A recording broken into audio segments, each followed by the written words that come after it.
Robert Elisha, un résident de Jérusalem né à Londres, possède Chuvis sur la rue Washington dans la capitale. Une galerie nommée en l'honneur de sa mère et qui lui est dédiée, une artiste israélienne reconnue qui a vécu à Meir Sharim et est décédée en 2022 à l'âge de 94 ans. Bienvenue au JNS Media Hub. Avec plaisir. Commençons donc par parler de votre mère qui était une artiste incroyable. Oui, elle l'était. Elle était une épouse incroyable et une personnalité remarquable aussi, parce que toute personne qui la rencontrait finissait par l'aimer, car c'était quelqu'un de très joyeux, simple et petite. Rien de sophistiqué. Toute sa finesse se retrouvait sur la toile. C'est ce qu'elle essayait de faire, et les gens l'ont vraiment vu. C'est la première fois qu'ils voyaient un artiste qui traite du monde juif avec des couleurs vives, avec optimisme. Très bien fait. Après tout, quand elle a quitté Jérusalem, né, bien sûr, lui et ma mère et mon père, ils ont quitté Jérusalem à l'âge de 7 ans, mon père encore plus tôt. Et l'Europe, Prague, Vienne, l'Autriche et ainsi de suite. Et juste avant le début de la guerre, ils ont réussi à s'échapper à Londres, en Angleterre. Et c'est là qu'ils ont sont restés pendant la Seconde Guerre mondiale. Et elle a été acceptée à la St. Martin's School of Art, à l'Académie royale, en tant qu'enfant prodige, alors qu'elle n'avait que 13 ans et demi, ce qui reste sans précédent jusqu'à aujourd'hui. Incroyable. Oui, absolument. Voilà. Elle a donc reçu une excellente formation. Je veux dire, elle a reçu une bonne éducation, mais elle était douée dès l'enfance par sa connaissance et sa capacité à vraiment penser à quelque chose et à le retranscrire sur la toile ou sur le papier de la manière la plus fantastique. Je vais clarifier cela pour les spectateurs. Donc, vos parents étaient originaires de Jérusalem et ils ont déménagé en Angleterre où vous êtes nés et vous avez grandi là-bas. C'est ça, puis ils sont revenus. Vous êtes tous revenus. Vous êtes tous revenus. Nous avons fait l'Aliyah, vous savez, à la fin des années 60. Et c'est vraiment là que nous avons commencé dans un endroit appelé Herzliya Pitouach. C'est une belle ville côtière. Et ma mère a en fait construit la maison selon sa propre vision. C'était une maison incroyable à l'époque et ça l'est encore aujourd'hui. Et finalement, quand je me suis marié plus tard,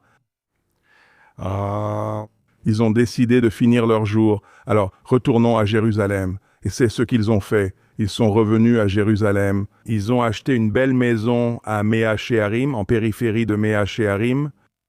Et mon père, qui travaillait dans le commerce international et tout ça, pour lui, faire quelque chose comme ça, venir dans un quartier orthodoxe de Jérusalem, c'était un peu difficile, mais il l'a fait.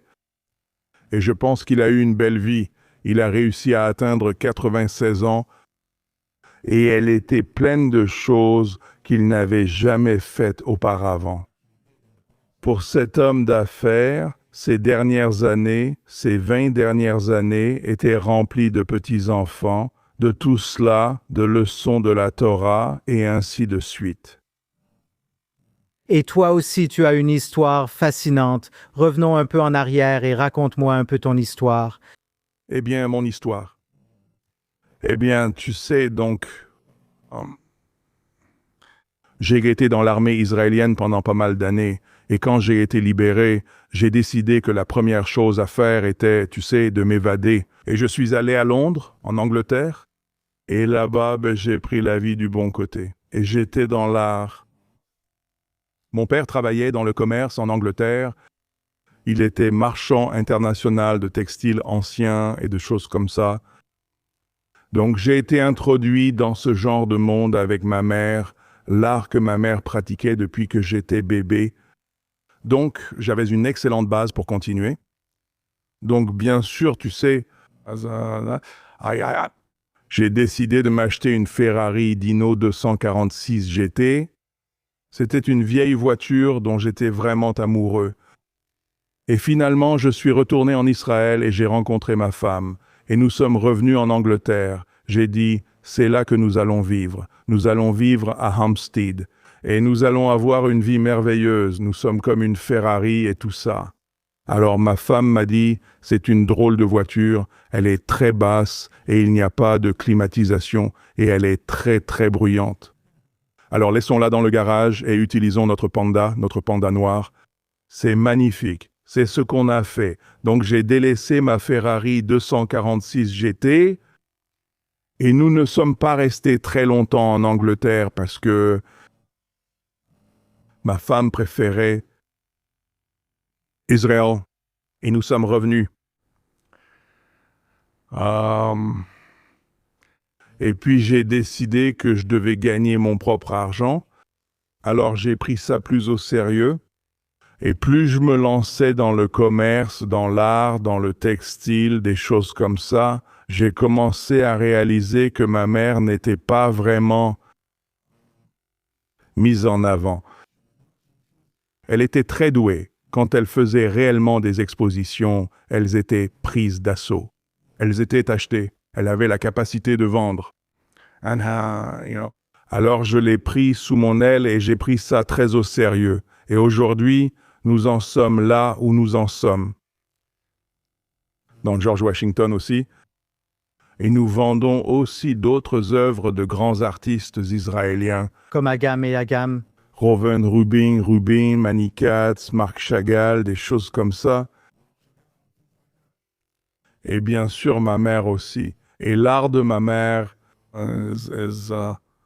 est ma colonne vertébrale. Cela me permet, vous savez, de mener les affaires de la manière la plus professionnelle. Parlons un peu de l'art de votre mère, car il était vraiment spectaculaire à bien des égards. Elle a réalisé certaines œuvres très grandes et d'autres plus petites, plus raffinées. Comment décririez-vous son art? Je vais évidemment montrer des photos, mais comment le décririez-vous? Eh bien, elle est connue comme l'une des plus grandes marchandes à Tel Aviv. Meir Stejan de la galerie Stone à Tel Aviv. Nous espérons qu'il ira mieux. Il est très âgé aujourd'hui. Et il a toujours dit que ta mère est une grande artiste. Et je la considère comme une artiste impressionniste, post-impressionniste. Et elle a toutes les capacités pour le faire.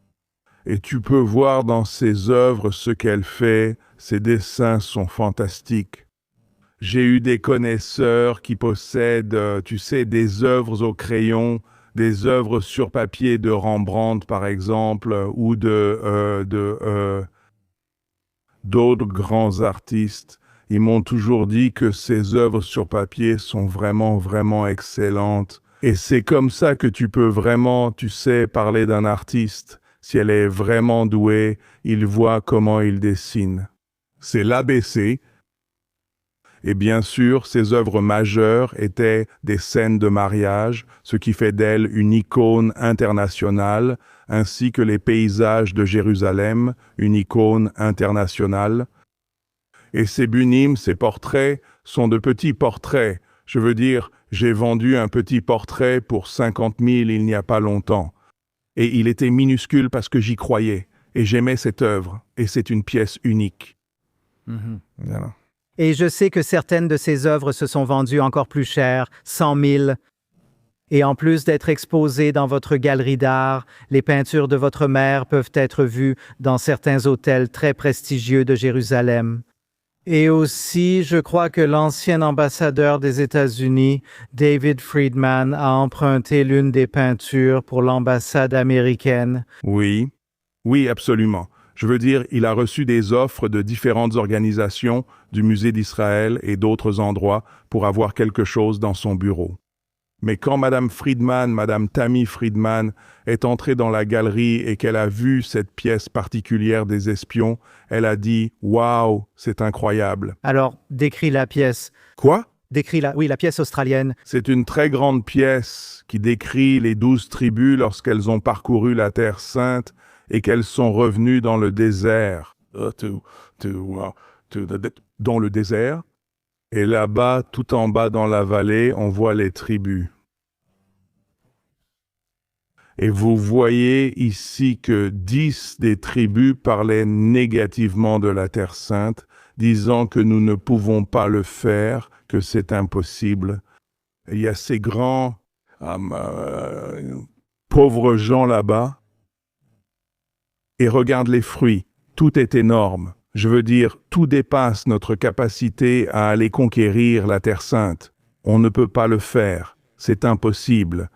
Mais seulement Caleb, fils de Yéphuné, et Josué, fils de Nun, seulement ces deux-là, ils avaient la tête haute, et ils regardaient la lumière descendre sur le tabernacle, et ainsi de suite. Donc, là-bas, nous avions la croyance que la nation juive allait réussir, qu'elle allait entrer en Terre Sainte et qu'elle y serait comme nous le sommes aujourd'hui. Et je pense que cela fait écho au message optimiste que votre mère a transmis. Je veux dire, par exemple, la peinture est retournée à l'ambassade parce que l'ambassadeur Mike Huckabee, pendant toute la durée de son mandat là-bas, a remis la peinture dans son bureau. Et il en est très heureux parce qu'elle lui parle. Elle lui parle. Je veux dire, il voit le message là-bas. Il l'adore. Et chaque fois qu'il y a quelqu'un d'important, un VIP, il s'assoit avec la peinture derrière eux et il en parle. Donc, ça ne concerne pas forcément les personnes juives, c'est mondial. Et c'était son approche pour rendre les gens heureux. Peu importe qui vous êtes, vous pouvez être juif, vous pouvez être non-juif, vous pouvez être, vous savez, ça n'a pas d'importance. Et je sais que Huvi, en fait, son nom complet était Ahuva Elisha, mais elle signait son travail Huvi. Huvi. Pourquoi cela? C'est comme ça que ses amis l'appelaient à Londres, vous savez. Tu sais, Une Huvana Huvi, et c'était Huvi. Et aujourd'hui, dans le monde entier, Huvi est en train de devenir un. c'est un nom très recherché. C'est vrai. Et la galerie, je suppose, est ouverte tous les jours au public. Sauf évidemment de 11h à 17h, ou sur rendez-vous au George Washington, 2 d'accord. Et comment décririez-vous ce que vous faites, ainsi que votre famille maintenant à Jérusalem? Eh bien, d'importants rabbinim m'ont dit que, vous savez, je veux dire, j'ai l'apparence d'un juif orthodoxe. D'accord. Oui, mais le truc, c'est que je n'étais ni de ce côté, ni de l'autre. Je suis encore partout, j'ai des amis de différentes organisations et je peux voir et je peux parler leur langue et essayer de transmettre mon message de manière très décontractée, sans presse. Les gens adorent ça. Certains voulaient vraiment entrer dans la galerie, mais en me voyant, ils ont pensé « Oh, je n'y vais pas, c'est encore un de ces hommes en noir ». Donc, s'ils entraient vraiment, on devenait les meilleurs amis du monde après une demi-heure. Les meilleurs amis. C'est incroyable, vous voyez, parce qu'ils disaient « Comment ça se fait, toi? Comment tu sais tout ça? Comment tu as un petit Picasso accroché au mur? Comment tu as ça? Comment tu as un Chagall ?» Alors qu'on a toujours pensé que des gens comme toi étaient loin de tout ça. Donc c'était ça, vraiment. Et aussi avec ton accent très britannique, et je sais que ça fait vraiment partie de qui tu es. Tu m'as dit que tu étais un grand sportif et que tu as même un certain lien avec la famille royale. Ah, tu veux parler de ça? Bien sûr. Daphne. Mon père, tu sais, comme il était à Londres et qu'il travaillait dans le commerce, il aimait toujours faire les choses pour la famille du mieux possible. Donc, quand je suis né garçon, j'ai dû être circoncis, une Brit Mila. Donc, qui peut le faire, qui est le meilleur? Donc, à cette époque, c'était le rabbin Dr. Snowman. Peut-être que les gens le connaissent. Et c'est lui qui a fait ma Brit. Et en fait, ma mère et mon père m'ont dit que le même rabbin, le docteur Snowman, a circoncis Sa Majesté le roi Charles III. Parce que la famille royale a pratiqué la circoncision pour tous les garçons à cette époque. Je veux dire, la reine Élisabeth, elle y était vraiment très favorable. Et j'ai entendu dire que cela remontait même à quelques centaines d'années. C'est donc très intéressant. J'ai raconté cela une fois au rabbin Davida Boukatzera du Nord. Il a dit « Waouh, c'est une super histoire ». Oui, dites-moi, a-t-il utilisé le même couteau? Voilà, c'était vraiment ça. J'aimerais vraiment envoyer une lettre à Sa Majesté le roi Charles III et peut-être le rencontrer dans ce contexte s'il a le temps. Eh bien, peut-être qu'il pourra regarder cette interview de JNS. Peut-être. Et nous recevrons une invitation, ce qui m'amène à vous demander quel est votre message pour nos téléspectateurs, pour les personnes qui regardent cette interview. Que le temps est compté et il y a beaucoup de travail à accomplir. Beaucoup de travail à accomplir pour s'unir, vous savez, pour unir la nation juive, et pas seulement la nation juive. Je veux dire, la façon dont je vois Mike Huckabee, la façon dont il a eu toute une heure pour s'asseoir avec nous et parler en ami, vous savez. Et je crois vraiment que, vous savez, les gens dans le monde veulent se rapprocher de nous, mais parfois nous avons, vous savez, des choses qui empêchent réellement la connexion. Donc c'est ce que j'essaye de faire. J'essaie de rendre la chose vivante. Eh bien, vous semblez très bien réussir. Vous savez, depuis le 7 octobre 2023, nous avons assisté à une montée de l'antisémitisme dans le monde entier et à des appels à l'unité, comme vous venez de le dire. Mais ce n'est pas si facile. Est-ce que vous constatez que les touristes reviennent maintenant? Les pèlerins, juifs et chrétiens, reviennent à Jérusalem. Voyez-vous de plus en plus de monde dans la galerie? Oui, pas beaucoup à cause de la situation que nous vivons en ce moment.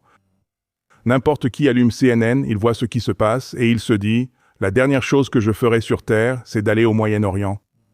Mais d'un autre côté, si on remonte à quelques mois en arrière, j'ai eu un magnifique couple qui est venu dans la galerie. Ils se promenaient dans la galerie, ils marchaient, regardaient encore et encore.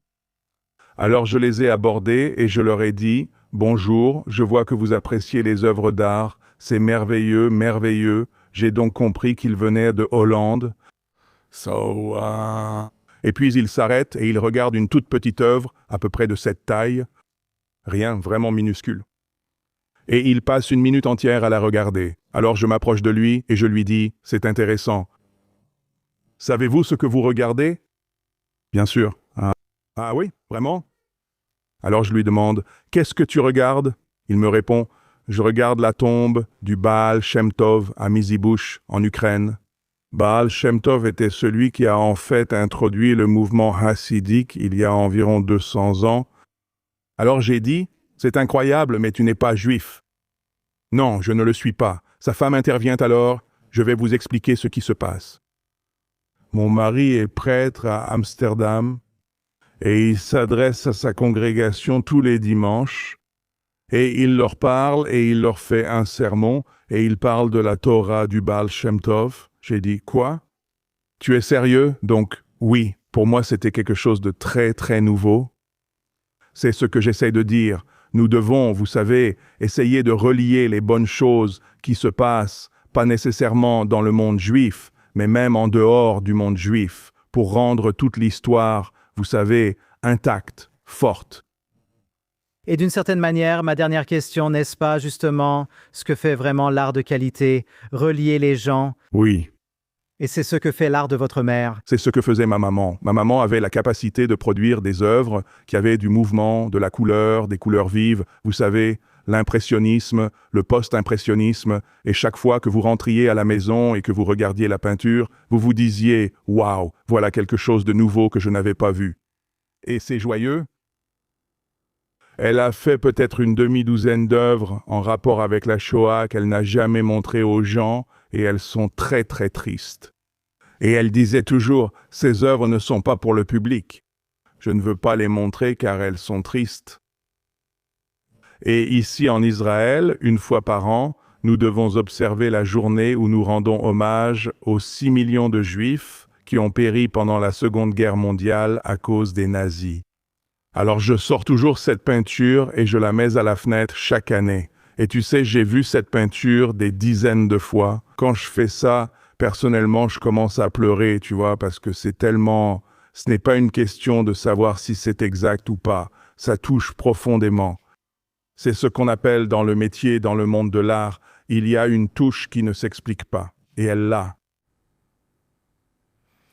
Eh bien, il me semble que c'est une très belle façon de conclure cette interview. Ce fut vraiment un honneur de vous avoir dans notre studio, Robert Elisha. Et je suis sûr que les gens aimeraient aller visiter votre galerie maintenant. Ce fut un véritable honneur de vous recevoir dans le studio JNS, Robert Elisha. Et pour rappeler à nos téléspectateurs, la galerie d'art Hoovies se trouve au 2 rue George Washington à Jérusalem.